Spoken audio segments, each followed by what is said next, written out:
Parlons peu, parlons checkout. Vous le savez, sur Shopify, on est très limité sur les étapes de checkout. Le checkout est normé, il est en plusieurs étapes. Nombreux sont les personnes qui souhaiteraient avoir un checkout en une seule étape ou pouvoir modifier certaines choses à l'intérieur du checkout. C'est ce qu'on va voir dans cette vidéo naturellement. On va voir en deux parties les modifications qu'on peut faire sur un checkout classique de Shopify, donc pour tous les forfaits, peu importe Shopify, Shopify Plus, et évidemment, je vous montrerai les modifications les plus avancées qu'on peut mettre en place aujourd'hui sur des boutiques Shopify Plus. Il se passe beaucoup de choses en ce moment sur le checkout de Shopify à l'heure où je tourne cette vidéo. On en parlera un petit peu plus tard dans cette vidéo quand on jonglera sur la partie 2 qui concerne les boutiques Shopify Plus. Notez que cette première partie est consacrée à tout le monde. Même si tu as une boutique sur Shopify Plus, la première partie et les modifications basiques te concernent parce que tu pourras les effectuer, voire même devras, dans certains cas, propres à toi-même, ta boutique, ta typologie de produits ou de clients. On va passer sur plusieurs checkouts parce que mine de rien, même si les étapes sont normées et plus ou moins similaires dans le fond, la forme peut changer de temps en temps.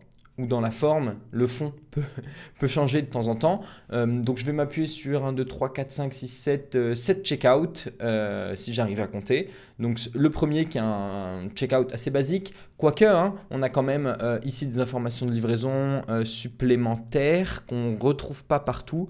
Calculer à l'étape suivante, ça peut être une petite objection. On n'a pas beaucoup de paiements express. Les champs n'ont pas tous été supprimés. Par exemple, il y a encore le champ entreprise qui est optionnel, que je recommande de virer surtout aux boîtes qui font du direct to consumer. On a celui-ci qui est intéressant parce que c'est un checkout pareil de Shopify basique. On a toujours cette information de livraison qu'on ne retrouve pas partout, qui n'est pas trop affinée. Il faudrait remplir un petit peu plus les politiques. On en parlera un petit peu plus tard, on verra aussi comment. Ce que j'aime bien, c'est qu'on a les moyens de contact. Donc un moyen aussi de rassurer notre utilisateur, de savoir qu'on peut joindre quelqu'un à n'importe quel moment.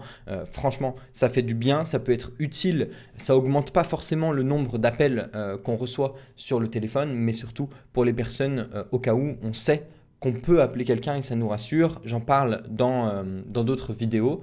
On a celui-ci où là on a un peu de preuve sociale. On n'a plus ce champ entreprise. On a modifié quelques mentions de texte pour toujours être dans l'image de la marque. On a celui-ci où là on passe direct sur du Shopify Plus avancé avec une meilleure mise en avant du fil d'Ariane et des étapes du checkout, ce qui est important aussi pour donner de la visibilité à notre utilisateur. Mais on a toujours des champs facultatifs. Je pense clairement qu'on pourrait faire mieux et aller plus loin, et c'est des choses que je vais vous proposer. On a celui-ci où pareil, on reste sur une structure assez basique. La seule modification qu'il y a eu en plus, donc c'est la partie association, donc là obligatoirement Shopify Plus. On a celui-ci qui est, je trouve, genre magnifique. Les surcouches qui ont été faites en CSS, elles sont vraiment clean. On a la partie question, on a la partie réassurance, assez soft quand même selon moi. Ici on a un espace vide, mais on est toujours sur desktop. Notez que sur mobile, il faut aussi que l'expérience soit optimisée. Donc ici on va avoir un scroll droite-gauche, l'order summaries, donc là c'est, je suis en anglais parce que je ne suis pas en France, mais c'est le résumé de commande classique où on peut rentrer le code promo. Je trouve qu'il n'est pas trop mis en avant, on pourrait s'éclater un petit peu plus. Pas assez de paiement express, on en reparlera un petit peu plus tard. Toujours les champs optionnels qu'on pourrait réduire pour remonter le add to cart principal. Ce qui est cool, c'est qu'on peut laisser un message, donc chatter avec quelqu'un directement à l'intérieur du checkout. Donc ça aussi, c'est des options qui sont cool, accessibles seulement sur Shopify Plus. Et celui-ci qui est un petit peu plus, voire beaucoup plus custom, où ils n'y sont pas allés de main morte d'ailleurs, autant sur la partie express que sur l'urgence, que sur l'annonce des steps, que sur les cross-sell, que sur les réassurances, etc. etc. Bref, j'ai prévu un petit article, comme d'hab, pour avoir notre fil conducteur et surtout vous annoncer les optimisations dans l'ordre, step by step. D'abord celles les plus accessibles à tout le monde et celles qui ont aussi un impact qui est fort pour vous. Et ensuite, les plus complexes réservés au Shopify Plus. Mais encore une fois, il y en aura pour tout le monde. Parlons des optimisations basiques du checkout Shopify pour tous les plans. Okay, notez avant tout que vous pouvez éditer chaque mention de texte depuis vos paramètres de langue. Donc là, je me suis mis une boutique ici où je vais faire des tests avec vous pour vous montrer un petit peu ce qu'on peut éditer et à quel endroit. J'aurais aimé le faire sur le thème Full Stack en plus qui vient d'être mis à jour. Vous trouverez le lien dans la description. Mais je peux pas parce qu'en fait, j'ai pris un forfait sur Shopify de Pause and Build et quand je me mets sur les étapes de paiement, eh bien, il me les cache. Donc tant pis, ce sera pour une autre fois. Donc, ce que je vous disais, c'est que vous pouvez modifier chaque mention que vous trouverez à l'intérieur de chaque mention presque, hein, mais généralement la plupart. Donc, paiement, envoyez-moi les nouvelles offres par email, tu vois ce qu'on avait vu sur Boku là, tenez-moi au courant. Tout ça, c'est modifiable dans vos paramètres de langue ou de contenu maintenant, ça s'appelle comme ça, sur Shopify. Donc là, vous allez ici, vous tapez, vous allez rechercher simplement la mention que vous souhaitez modifier. Hop, on va revenir sur la première étape sur les modifications de contenu. Ici, si je filtrais article qui n'est pas très français, envoyez-moi les nouvelles offres par email, entre ton mail, please. Enregistrer. Je vais actualiser sur Crash Test et donc normalement ça m'aura déjà modifié cette partie-là. On va pouvoir aller naturellement beaucoup plus loin, autant sur l'annonce de livraison, etc. J'avoue qu'il n'y a pas autant d'informations sur cette boutique que sur celle-ci, pourtant c'est les mêmes forfaits. On va avoir la livraison, on va avoir l'étape de paiement qui va être notifiée. Ici, on a l'étape de paiement, mais on n'a pas l'étape de livraison ou d'information. Bref, c'est normal parce qu'en fait, mes paramètres ne sont pas effectués. C'est juste une boutique que j'ai créée là juste pour tourner la vidéo. Donc, je n'ai pas les paramètres d'expédition qui sont paramétrés, et tout, etc. Mais toi, tu es censé les avoir. C'est pour ça qu'on va rester quand même sur cet article. Donc, maintenant que tu sais que tu peux modifier chaque mention de texte déjà via les paramètres de contenu, on va creuser un petit peu plus loin. On va découvrir ensemble les modifications que vous pouvez appliquer sur vos pages de paiement de Shopify. J'ai mis page de paiement de Shopify, c'est juste pour que mon article se positionne en SEO, afin d'optimiser ces étapes primordiales à la finalisation d'un achat de la part de votre client. Donc l'objectif sera de rassurer, mais aussi évidemment de faire disparaître un maximum de friction, d'objections à l'achat, sachant que de la part de notre client, sur ces étapes-là, on a quand même quelqu'un qui est engagé, qui a plus ou moins quand même pris une décision d'achat. Et donc maintenant, pour lisser ce parcours-là et limiter la perte, ça va être quasiment que des petites modalités à changer. Premièrement, ajout d'une mention d'assistance et de support au checkout, on l'a vu sur certains endroits, donc c'est important de montrer à votre utilisateur qu'il peut vous faire confiance, et ce pendant toutes les étapes de votre tunnel de vente. Donc il y a plein de manières de montrer à votre utilisateur qu'il peut vous faire confiance, et celle-ci c'en est une. Donc sur votre checkout Shopify, c'est d'autant plus important car votre utilisateur a techniquement une intention d'achat, c'est ce qu'on disait juste avant. Il est convaincu par votre produit et il a décidé d'aller de l'avant. Mais tout n'est pas joué. Donc il peut être en désaccord avec plein de choses, des modalités des paiements de moyens, ou même des simples incompréhensions. Et même si le checkout Shopify est par défaut assez clair, on vous recommande de laisser un moyen de contact présent à tout moment pour assurer votre utilisateur sur votre site, mais encore plus sur ces étapes-là qui sont primordiales. Et croyez-moi, le fait de simplement pouvoir montrer qu'on peut vous contacter, ça rassure, mais les personnes qui vont vous parler et vous appeler ou vous contacter par mail et qui seront dans ces étapes-là vont vous donner des informations qui seront cruciales pour améliorer chaque étape de votre tunnel de vente, mais aussi vos angles de créative, la manière dont vous communiquez sur les réseaux sociaux, vos mails, vos séquences, vos flows, etc., etc. Ça a un impact sur tout votre funnel parce que vous communiquez avec des utilisateurs qui ont été convaincus par votre discours, par votre publicité et peu importe. Donc c'est toujours intéressant d'échanger avec eux. Donc exemple par défaut, on a ce checkout là où on a juste modifié un logo. Et l'exemple que je vous montre, il est juste après, c'est celui-ci. On va avoir les informations de contact autant au téléphone que par email, avec aussi une petite indication en plus sur les horaires, comme ça, pas de surprise. Pour ce faire, on va passer directement par les paramètres que Shopify nous offre. Donc généralement dans vos paramètres de thème, vous avez toujours une partie passage à la caisse dans laquelle vous avez quelques options. Vous allez pouvoir changer quelques couleurs, comme la couleur de fond ici, où là il va toujours adapter d'ailleurs la couleur du texte par rapport au fond que vous choisissez. Ensuite vous allez pouvoir changer l'image de fond si vous voulez. l'image de fond du résumé de la commande, l'image de fond de la zone de contenu principale qui est à gauche, le logo, la bannière et leur position. Pour ce faire, si on check un petit peu plus en détail ce qu'ils ont fait eux, à mon avis, tu vois, ils n'ont pas mis de logo. Ils utilisent directement la bannière. Donc, tu vois, je l'ai retrouvé direct. Donc, c'est une bannière qui est faite en PNG, sans fond, sur laquelle ils ont indiqué leur numéro de téléphone et leur email.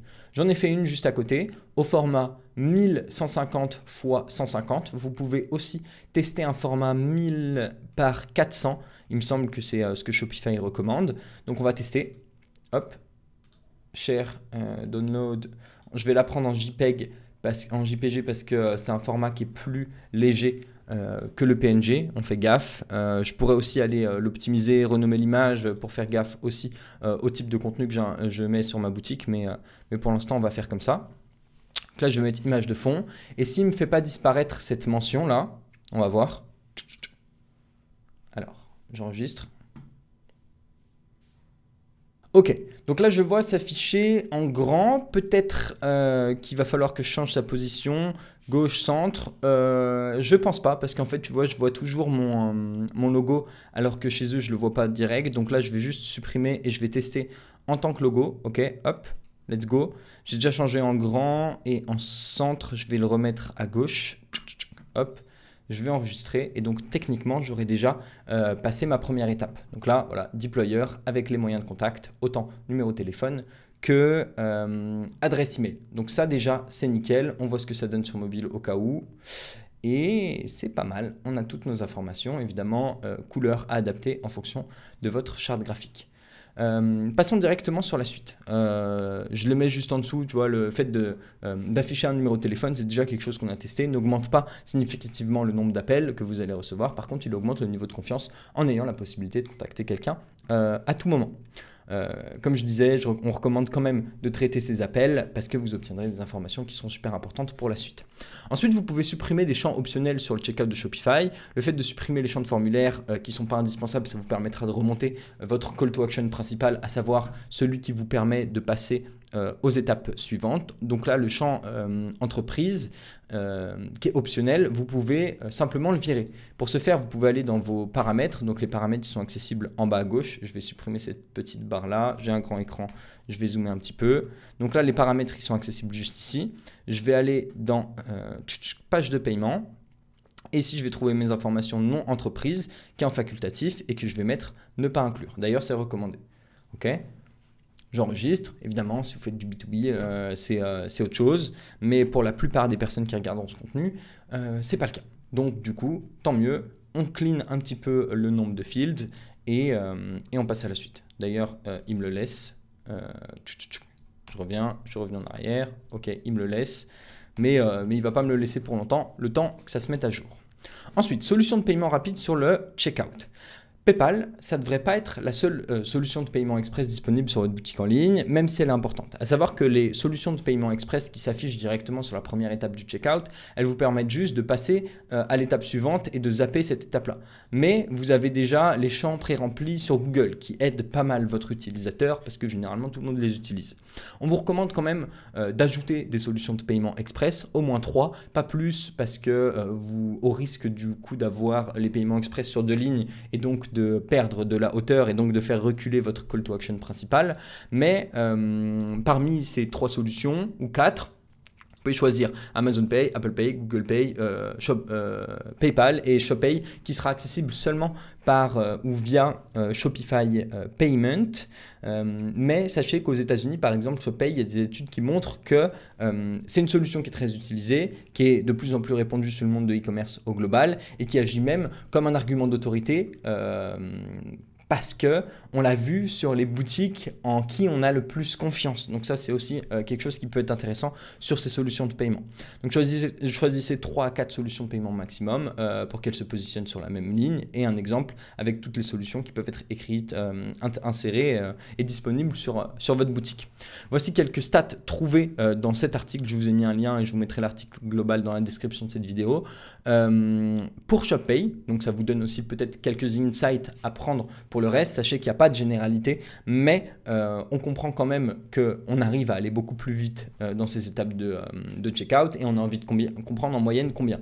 Le temps nécessaire pour remplir automatiquement les formulaires des clients ShopPay est passé de 3,3 à 0,7 secondes. Donc le temps total de chargement a diminué de 7,4 à 4,7 secondes. Ce qui est intéressant parce qu'on zappe des étapes, tu vois. Enfin, on vous invite à mieux différencier les moyens de paiement express du formulaire classique. On a remarqué que c'est d'autant plus pertinent quand vous visez une audience qui est plus âgée. Donc, tu vois, dans cette vidéo, j'essaye d'être assez large et de donner des insights et quelques tips pour vous, mais aussi en fonction de votre typologie de produit. Tout n'est pas à appliquer et à copier-coller.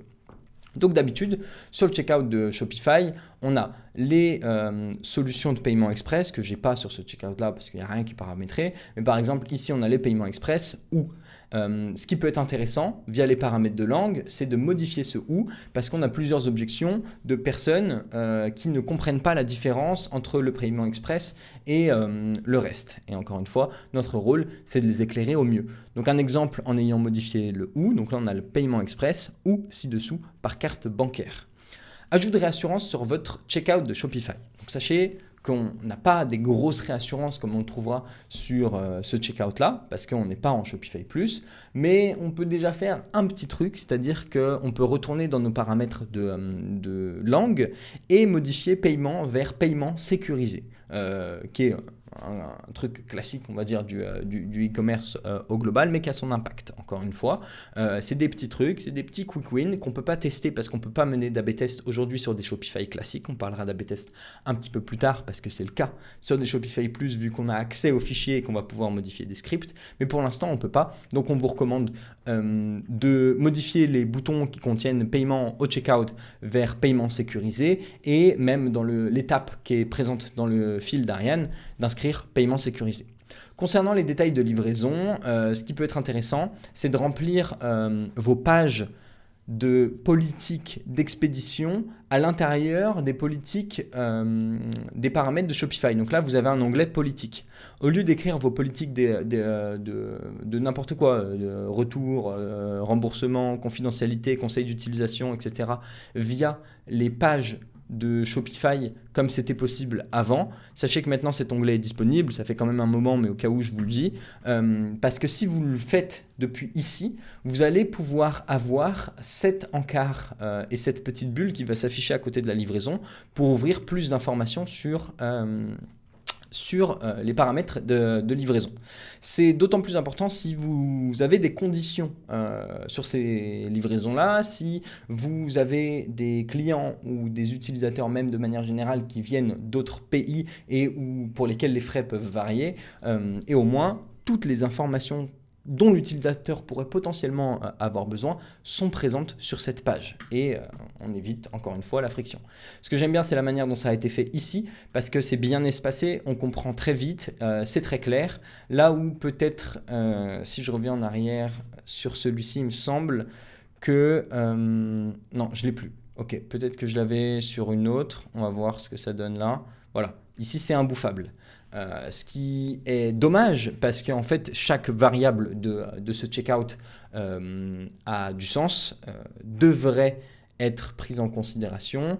Je ne dis pas que c'est grave, je ne dis pas qu'on va perdre X% de conversion dans tous les sens. Dans tous les cas, vous et moi ne serons pas capables de le tester, quoique sur celui-là, sur un Shopify Plus, on pourrait mesurer son impact, mais je pense qu'il y aurait bien d'autres choses à tester en priorité avant ça. Par contre, c'est une bonne pratique, encore une fois, de mieux l'espacer, de mieux construire cette page et la manière dont on la rédige pour que l'utilisateur trouve facilement son information. Voilà. On ne le fait pas que pour l'aspect légal, on le fait aussi et surtout pour briser des objections de l'utilisateur. Ensuite, si je reviens sur la suite. Donc pour les détails de livraison, on a cette petite bulle-là dans laquelle je vous recommande de bien espacer et bien rédiger vos politiques et de l'intégrer juste ici.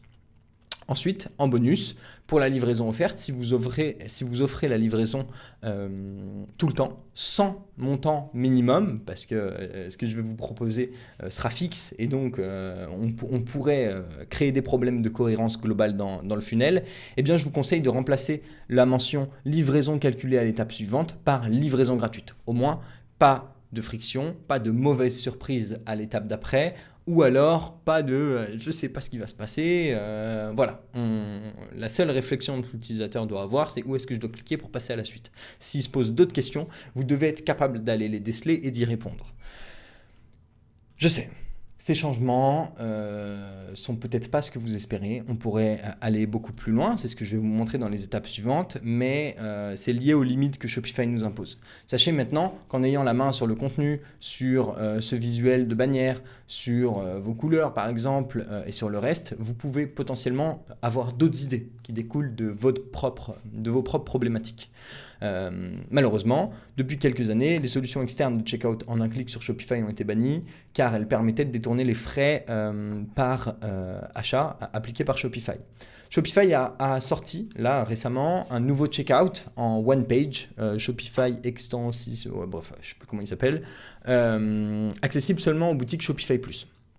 Donc jusqu'à maintenant, les boutiques Shopify Plus, elles débloquaient un fichier qui s'appelait le checkout.liquid qui donnait accès au code de ce fichier de checkout. C'était un peu la pépite des développeurs parce qu'on accédait à une porte secrète qui permettait d'ajouter du code personnalisé dans les différentes étapes du checkout.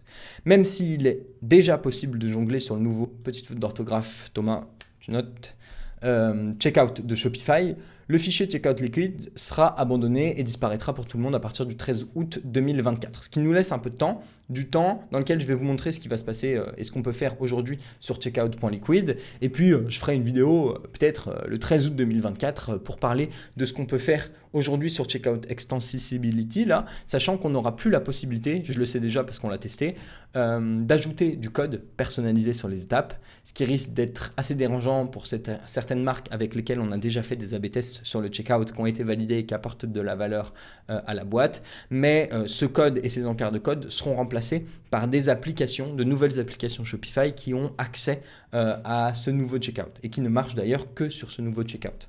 Donc parlons maintenant directement d'optimisation du checkout avancé pour les forfaits Shopify Plus. Dans ces parties, je vais vous partager de nombreuses modifications avancées, effectuées par nos soins ou non, sur différentes boutiques Shopify Plus. Sachez que les modifications que je vais vous montrer, elles peuvent être un peu techniques, comme très techniques. Ce que vous allez voir là, et ce que vous voyez sur l'encart et sur le screenshot juste ici, c'est les modifications les plus simples qu'on peut faire, c'est-à-dire que sur le fichier de checkout.liquid, on va tout ça là, ce qui n'est pas entouré, en fait, c'est des variables. Donc, on ne peut pas y accéder. On n'a pas accès au code de ça. C'est généré derrière par Shopify. Par contre, on a accès au code de tout ce qui est dans les cadres violets, là. Et donc, c'est super facile d'injecter des composants en HTML. Évidemment, il faut connaître le HTML, le CSS, mais ça reste assez basique. C'est super facile d'intégrer des composants là-dedans. C'est beaucoup plus complexe d'intervenir à l'intérieur de ces autres composants, du moins ceux qui ne sont pas entourés. Ça reste possible, mais il va falloir le faire en injectant, grâce à du JavaScript, notre contenu au chargement de la page. Okay, ce qui demande des compétences un petit peu plus poussées en code. Encore une fois, ce n'est pas impossible.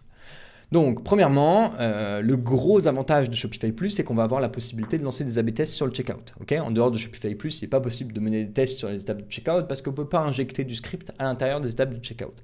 Mais sur Shopify Plus, c'est possible. Et si vous nous connaissez et si vous pilotez correctement votre activité, vous savez que nous ne pouvons nous fier qu'à la donnée et l'A/B test étant la seule manière d'optimiser vos performances on-site avec méthode.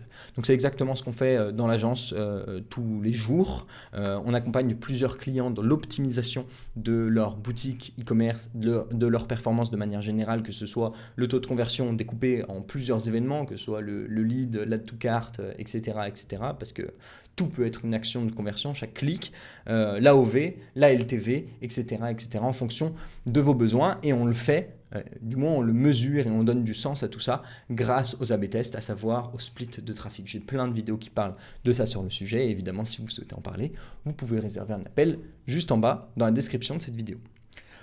Première grosse modification qu'on peut appliquer au checkout, et pas des moindres, je check juste le temps, c'est le choix du point relais avant l'achat. Donc c'est un problème qui est assez connu, c'est une grosse friction pour le client final parce qu'il doit choisir son point relais après avoir acheté, donc il ne sait pas avant d'acheter où est-ce qu'il va se faire livrer. Et sur Shopify, c'est possible, c'est généralement la première modification qu'on fait dès qu'on passe en Shopify Plus. Ensuite, c'est livraison offerte annoncée dynamiquement. Donc tout à l'heure, je vous indiquais et je vous proposais de changer votre livraison offerte, de marquer livraison offerte à la place de calculer à l'étape suivante. Mais si vous avez un montant minimum avant d'offrir la livraison, et bien sur Shopify, je vais pouvoir dire créer une fonction un petit peu plus personnalisée où je vais devoir injecter certes du code, mais je vais pouvoir dire dans ce cas-là, si le montant est inférieur ou égal à 129 €, dans ce cas, j'indiquerai les frais de livraison, je les afficherai directement, donc là 9,90 €. Et puis, sinon, je mettrai gratuit. Comme ça, pas de friction, on est au courant. Et voilà. Ensuite, le fil d'Ariane et l'annonce des différentes étapes du checkout. Donc ça, c'est intéressant parce que ça va permettre de projeter l'utilisateur sur les étapes qui restent à franchir avant d'arriver à la fin du tunnel de vente. Donc dans la section concernant les modes de paiement express, on disait qu'il est important de réduire le nombre d'étapes ou de faciliter la complétion de ces dernières. Et si vous pouvez ni réduire ni faciliter, vous pouvez donner une meilleure vue d'ensemble à votre prospect sur les étapes à accomplir jusqu'à la fin. Donc c'est toujours plus agréable d'avancer en sachant où se trouve la ligne d'arrivée. C'est pareil et ça s'applique aussi dans plein de choses de la vie. Donc pour cette raison, on vous conseille de mieux mettre en avant les étapes visuellement, ainsi que celles sur lesquelles nous nous trouvons. On voit que c'est à peu près le cas à chaque fois, même si sur celle-ci c'est un petit peu plus soft, on a quand même un shadow qui s'affiche sur l'étape sur laquelle on se trouve. Et si on regarde bien ces captures d'écran, on remarque qu'ils ont tous retiré leur première étape et leur lien panier pour ne pas inciter l'utilisateur à revenir en arrière et l'orienter vers ce qui se passe à la fin. D'ailleurs, petite idée en passant, j'ai eu ça quand je rédigeais le contenu, vous pourriez indiquer quelque part le temps moyen de complétion des étapes de paiement pour encore mieux projeter l'utilisateur, un peu comme le temps de lecture qui est présent sur les articles de blog. Comme ça, on lui donne la ligne d'arrivée, il sait où il va, il sait à peu près combien de temps ça va lui prendre et voilà, il n'a plus qu'à y aller. À voir comment vous l'intégrez, mais c'est une ligne de texte, ça devrait pas être très compliqué. Upsell et cross-sell. Donc depuis votre checkout Shopify Plus, aujourd'hui, en ayant accès à checkout.liquid et sans utiliser le nouveau checkout one page de Shopify, vous avez également la possibilité d'ajouter des upsells ou des cross-sells sur vos différentes étapes de paiement. Donc vous pourrez ainsi permettre à vos utilisateurs d'augmenter la quantité d'un produit présent dans le panier, de commander une version améliorée ou simplement un produit complémentaire. À vrai dire, tout ce que vous pouvez déjà faire aujourd'hui avec du code ou une application sur une fiche produit ou sur un panier, vous pourrez le faire à l'intérieur du checkout de Shopify parce que vous aurez accès à ces fonctions d'add to cart et donc vous pourrez dynamiquement permettre à votre utilisateur d'augmenter son AOV ou profiter de certaines offres à l'intérieur du checkout. Quelques exemples juste ici. En termes de réassurance, c'est ce qu'on a vu juste avant. Donc là, c'est du code bête et méchant HTML avec des images. Donc pour aller plus loin au sujet des réassurances qu'on n'a pas pu faire avant parce qu'on avait juste changé, je crois, la mention paiement vers paiement sécurisé. Mais ici, on va pouvoir aller beaucoup plus loin sur cette étape à droite ici où on va pouvoir simplement ajouter les réassurances qu'on ajoute dans le footer généralement. Donc là, si je me mets en bas, on va les retrouver. On les retrouvera peut-être pas ici, on les retrouvera peut-être sur la fiche produit ou juste là. Tu vois, produit engagé, livraison offerte, nous contacter, paiement sécurisé. Ça, c'est des choses qu'on peut rappeler sur le panier parce qu'on parle de modalité. Encore une fois, on n'est plus là pour convaincre l'utilisateur, on est là pour lisser ces étapes de fin et le rassurer sur quand est-ce qu'il sera livré, à quel moment, est-ce qu'il y a une garantie, est-ce qu'il peut revenir en arrière au cas où il s'est trompé, etc. Essayer de limiter, on est toujours dans la friction et le fait de rassurer notre utilisateur. Vous pouvez aussi communiquer d'autres arguments parce que c'est un encart vide, vous pouvez acheter du code, donc vous pouvez dire n'importe quoi, comme l'argent que vous reversez à des associations, les causes auxquelles vous contribuez, comme cet exemple-là. Enfin, ajout d'urgence. Donc là, c'est ce qu'on va retrouver par exemple sur Obvi, c'est une des variables qu'ils ont mis en place. Donc là, on voit que c'est du fake, d'ailleurs parce que j'avais chargé l'onglet avant, mais si j'actualise, à mon avis, le compteur risque de repartir. On va voir, voilà, et il repart à 10 minutes. Donc voilà. Écoute, ça marche. L'urgence, ça marche. C'est des choses qu'on a testées, je peux te le dire. L'urgence, ça marche. Mais à utiliser avec parcimonie, s'il vous plaît, parce que les fausses mentions d'urgence, elles peuvent impacter négativement votre store et vos performances sur le long terme ou déclencher des potentiels conflits avec certaines autorités. Donc faites attention, vraiment à utiliser avec parcimonie. Bon, je sais, si vous allez sur le site de la SNCF, et quoique sur le site de la SNCF, le pire c'est qu'ils te suppriment le checkout et ils augmentent les prix. Donc c'est pas un bon exemple. Voilà, attention avec les fausses mentions, que ce soit de l'urgence ou n'importe quoi. Nous, c'est pas des trucs sur lesquels on est friand. On sait que ça marche. On était obligé de le tester parce que c'est des choses et des pratiques qui ont été effectuées en e-commerce, voire même en commerce depuis des dizaines, voire plus d'années. Mais voilà, ceci étant dit, on va passer à la dernière partie. C'est un peu le bonus pour vous montrer à quel point on peut pousser le code, l'expérience qu'on peut avoir sur le checkout. Je pourrais même vous montrer des exemples de choses qu'on peut vraiment pousser sur des thèmes Shopify à un point que vous n'imaginez pas. Mais aujourd'hui, on parle de checkout. Donc, je vais vous présenter cette solution qui s'appelle Essayer avant d'acheter, qu'on utilise via elin.io. Donc ça, c'est une solution externe qui nous permet de mettre en place une solution d'essayer avant d'acheter. Mais ce que je vais vous montrer, c'est plus comment ça a été intégré au niveau du site et du checkout pour pouvoir permettre à notre utilisateur de checkout pour 0 € tout en le maintenant au courant pendant toutes les étapes du funnel. Donc vous l'avez compris, tout est possible ou presque. Pour aller plus loin et pour vous donner quelques idées supplémentaires, il est possible de modifier vos prix et de choisir d'afficher ou non certains modes de paiement. C'est le cas dans cet exemple et c'est le clou du spectacle. Vraiment. Vous donnez la possibilité à votre prospect de passer les étapes de checkout pour 0 € aujourd'hui, entre parenthèses. Concernant la solution, c'est ce qu'on utilise, Elin. Mais pour appliquer cette logique, ce n'est que du code personnalisé. Attention, donc comme en vrai les 100% des choses que je vous ai montrées juste avant, mais au moins vous savez que c'est possible. Donc premièrement, sur les fiches produits, on va juste ajouter une seconde option à côté de l'ajout au panier qui a un bouton à 0 € dans lequel on va proposer d'essayer avant d'acheter. La plus grosse objection aujourd'hui en e-commerce, ça restera toujours votre prix. Peu importe ce que vous faites, peu importe votre proposition de valeur, n'importe quoi, l'objection la plus profonde et la plus difficile à résoudre, ça restera votre prix. Il y a plein de solutions qui existent pour ridiculiser votre prix ou augmenter la valeur perçue, mais aujourd'hui avec un bouton checkout à 0 $, généralement on brise déjà pas mal cette objection jusqu'à ce que le prospect et client du coup ait le produit dans la main et puisse être convaincu par la qualité de notre produit. Donc ensuite, si vous cliquez sur le bouton, une fois que vous avez cliqué sur essayer avant d'acheter, vous allez vous retrouver sur le panier avec le vrai prix, donc le prix que vous payerez plus tard barré, et pour 0 € encore une fois. Et c'est pas tout, parce que ça va être pareil au checkout, tu vois, cette logique, elle est suivie lors des étapes du checkout parce que on a accès au code de partout, donc on peut donner du sens, que ce soit via des cookies, via des tags, peu importe ce que tu utilises comme méthode pour te souvenir de ce qui a été fait avant, ça c'est à mettre en place techniquement. Et bien pareil au checkout, tu vois, à payer aujourd'hui, on a remplacé simplement la mention, bon cette fois-ci ça se fait par exemple par des paramètres de langue, mais là on injecte du coup le 0 €, on injecte le prix barré à côté, etc., etc. Et enfin, pour ne pas déconcentrer l'utilisateur, on cache les autres moyens de paiement dans les étapes suivantes pour ne montrer que celui-ci. Et voilà, clou du spectacle. C'est terminé, j'espère que cette vidéo t'a plu. Si tu veux parler d'optimisation de ta boutique e-commerce, tu sais où nous contacter, que ce soit sur le site, dans l'onglet juste ici, ou dans la description de cette vidéo. Et moi, je te dis à la prochaine, quoi. C'était un plaisir et à toutes.